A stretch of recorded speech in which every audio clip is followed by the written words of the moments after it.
ከኋላ የሚታየው በዓለም ላይ እጅግ አስፈሪና የተረገመ ደሴት ነው። እዚህ ቦታ ከ150 ሺህ በላይ ሰዎች ጥቁሩ ቸነፈር ምክንያት ህይወታቸው አልፏል። እዚህ ቦታ እግር መርገጥ በህግ የተከለከለ ነው። ስለዚህ ባልሄድ ይሻለኛል እላለሁ። ማንም ሰው ይህንን ደሴት እንዳይጎበኝ ፖሊስ እገዳ ጥሏል። ምክንያቱም ቁጥር ስፍር የሌላቸው አደጋዎችና ሞት ስለተመዘገበ ነው። ቦታው አደገኛ ነው። እሺ፣ አገኘሁት። ጀልባ እየመጣች ነው። ጀልባለች። ሩጡ። ተኙ። መሬት ላይ ተኙ። የፖሊሱ ጀልባ ቀጥታ ወደሱ እየመጣች ነው። አሁን ያለነው ጣሊያን ፓቤግሊያ ውስጥ ነው። በቬኔሻ መካከል የሚገኝ ደሴት ነው። ይህ ቦታ በታካሚዎች ላይ ህገወጥ ሙከራዎችን ያደርግ የነበረ የአእምሮ ህሙማን ማቆያ መገኛ ነው። በዚህ ደሴት በጣም አስፈሪ ቦታ የደውል ግንቡ ነው። በዚህ ቪዲዮ መጨረሻ ላይ ወደዛ እንሄዳለን። ስለዚህ እቃዎቻችንን የምናሰናዳው እዚህ ነው። አላማችን ፀሐይ ሳትጠልቅ ወደዚያ የደውል ግንብ መድረስ ነው። ምርመራችንን የምናካሄደው እዛ ነው። እስቲ ያስኳቸውን የመናፍስት መፈለጊያ መሳሪያዎች በሙሉ ላሳያችሁ። እጅግ ዘመናዊ የሆነ የደህንነት ካሜራዎችን ይዣለሁ። የሌሊት እይታና እንቅስቃሴ ዳሳሽ አላቸው። ስፕሪት ቦክስ ይህ መሳሪያ በተለይ የራዲዮ ፍሪኩዌንሲዎችን በመሄድ መናፍስት ካሉ ድምጻቸውን ያሰማናል። ስቴፓቭግሊያ መናፍስት ምን እንደሚሉ እንሰማ። ቴርማል ጋን እዚህ መናፍስት ሙቀት ካላቸው በዚህ መሳሪያ በግልጽ እናያቸዋለን። መናፍስት ካሉ አገኛቸዋለሁ። አንተ በመናፍስት አምናለህ? እኔ በመናፍስት በሚያምኑ ሰዎች በመጠኑ አምናለሁ። እኛ በዚህ የመጣ ነው እውነት መሆኑን ለማረጋገጥ ነው። እንሂድ። ላላመናችሁ ሰዎች እኔ የምችለውን ያህል ሚዛናዊ ለመሆን ሞክራለሁ፣ ግን እኔ መናፍስት አላምንም። የደውል ግንቡን ለማግኘት ወደ ጫካው ገባን። ይህ ደሴት በቁጥር ውስብስብ ነው። በቀላሉ ልንጠፋፋ እንችላለን። ህንጻ ቁጥር 1 እኔ የማውቀው ይህ ቦታ ለሞት የተዘጋጀ ወጥመድ መሆኑን ነው። በጫካ ተውጧል። ዋው! ያ ምንድነው? ይህ ለማቀጣጣያነት የሚያገለግል ነበር። በሽታዎችና የተለያዩ ነገሮች ለማቃጠል የሚጠቀሙበት ምድጃ ነበር።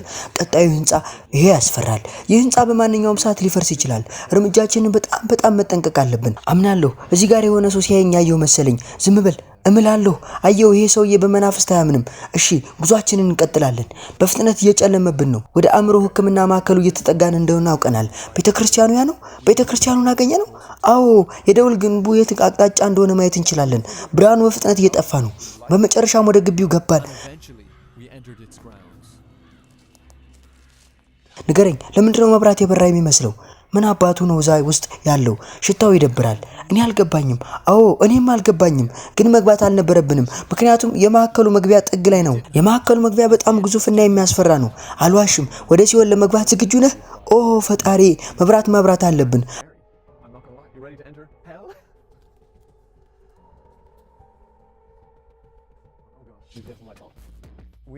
አሁን የመጀመሪያዎቹ ካሜራዎችን መትከል አለብን። ወደ ማዕከሉ ጠለቅ ብለን ስንገባ እንሂድ። ልክ ጥግ እንደታጠፍን ማንኛውም ነገር የሚገጥመን አይነት ስሜት እየተሰማኝ ነው። የታካሚ አልጋ። ኦ አምላኬ፣ እንዴት እንደጨለመ ተመልከት። የመራመደው እርምጃ ሁሉ አደገኛ እየሆነ ነው። ኦ ፈጣሪ፣ ይህ ኮሪደር እስካሁን ካየኋቸው አስፈሪ ኮሪደሮች ሁሉ ይበልጣል። ካሜራውን እዚህ ጋር ተክላለሁ እምላለሁ። በጣም እየፈራሁ ነው። ይህ ቦታ ይወራል። ጓደኞቼ፣ ቀጥሎ የሆነ ነገር ለማስረዳት ይከብደኛል፣ ግን በሆነ ምክንያት ሁሉም እቃዎች በአንድ ጊዜ መስራት አቁመዋል። ምንም አይሰራም። አሁን ከውጭው ዓለም ጋር ያለን ግንኙነት ተቋርጦ ሊሆን ይችላል። Guys, I have no way of really explaining what happened next, but for some reason all of our equipment stopped working all at the same time. Everything's not working right now. We are now possibly cut off from the outside. ግን ለማታ አንድ ተልእኮ ሰጠሁት። በመናፍስት የሚያምነውን ሰው ብቻውን መናፍስት እንዳለ እንዲያረጋግጥ ላኩት።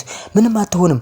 አንተ ሄደ ስራን ስትሰራ እኔ ማስታወቂያ መስራት አለብኝ። የዚህ ቪዲዮ ስፖንሰር ላርክ ነው። ይሄ ላርክ ፒዮር ቪዛ ነው። ኦ አምላኬ፣ ለምንድን ነው ይሄ የሚሆነው? እምላለሁ። መብራቶች በሙሉ እየጠፉ ነው። ይህ ዓለም የመጀመሪያ ራሱን የሚያጸዳዳ የውሃ ጠርሙስ ነው። እስካሁን ካየኋቸው የውሃ ጠርሙሶች እጅግ ዘመናዊ ነው። ይሄ ያስፈራል። እዚህ ጋር ጥሩ ይመስላል። የመጀመሪያው ካሜራ ተቀምጧል። ውሃቸውን ቀዝቃዛ ወይም ትኩስ ለማድረግ የሚጠበቅበትን ስራ ሁሉ ይሰራል። ግን ዋናው ጨዋታ እዚህ ጋር ነው። ክዳኑ አልትራቫዮሌት ጨረሮችን ወደ ውሃው ይለቃል። በ60 ሰከንድ ውስጥ 99% በውሃ ውስጥ ያሉ ባክቴሪያዎችን ያጠፋል። ጀለሴ፣ ይሄ ቦታ ያስፈራል። ማስታወቂያውን በዚህ ሁኔታ መጨረስ አለብኝ። ላርክ ሌሎች የሚጨምሯቸው ነገሮች አሉ።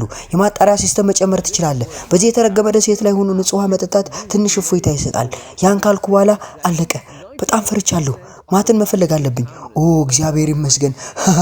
አዎ እኔ ነኝ። መብራቱ እየሰራ አይደለም እምላለሁ። ያ መብራት ወደ 5 ጊዜ ጠፍቷል። እዚህ መሆናችንን አልወደዱትም። እውነቱን ለመናገር እዛ መዞር ደስ አይልም። ደህና ነህ? የሚያብለጨልጭ መብራት ካየው ነገር ውጪ አሁንም እየሆነ ነው። እሺ፣ አሁን የድሮ የዩቲዩብ አሰራር እንጠቀማለን። አሁን በሁሉም የማዕከል ቦታዎች ላይ ካሜራዎችን አጥምደናል። አሁን በሙቀት መለኪያ ወደ ውስጥ ጠለቅ ብለን የምንገባበት ጊዜ ነው። አስቀያሚ ሰዓት አሁን ነው። በዚህ ቦታ ትንሽም ቢሆን የሙቀት ምልክት ካለ እናያለን። ዝግጁ ነህ?